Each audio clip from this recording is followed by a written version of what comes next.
sports cards.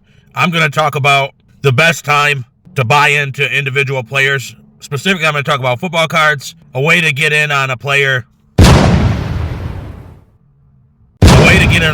cards more affordably. And then I'm going to just talk about a little bit of the risk with each way to do this. It's basically buying in at the opportune times. And I'm not talking about speculating. I'm talking about after the draft, already drafted players, already established guys. One time to buy in, obviously, is coming off a loss.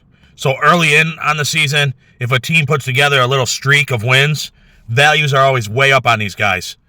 But if these guys are coming off a loss, especially in game one, the values take big hits, and it's a good time to buy in, especially if you know you're buying in on a good player. Another great time to buy in on established guys, and this is a tough one. There's a lot of risk that comes with this, but you got to be able to assess the situation, and that's buying in on an injured player. So you got to be able to look at the injury the guy has, the severity.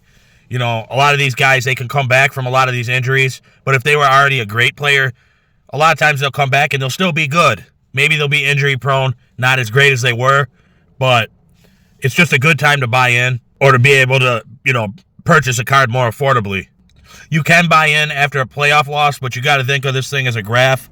There is a baseline that's down here. So after a playoff loss, yes, the values might take a dip, but since the team made it to the playoffs, it might not dip back down to baseline or under because that player or that team peaked.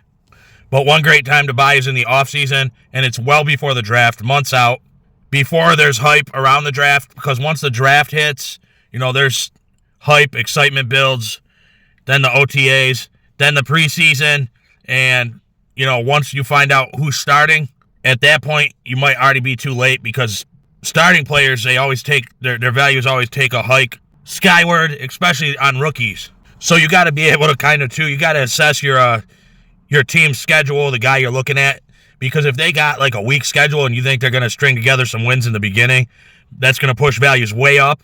If they got a real tough schedule and they're probably going to take some L's, they're going to take some hits early on, that'll be a time to buy for sure. But this is where being a fan comes in, or at least, so you can assess these guys individually and not just speculate blindly on these guys.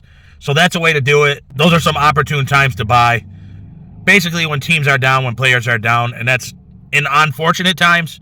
But these guys, these things can turn around anytime, and they do often. What's a strategy you guys implement to collect more affordably? Let me know. I'm interested how you guys do it.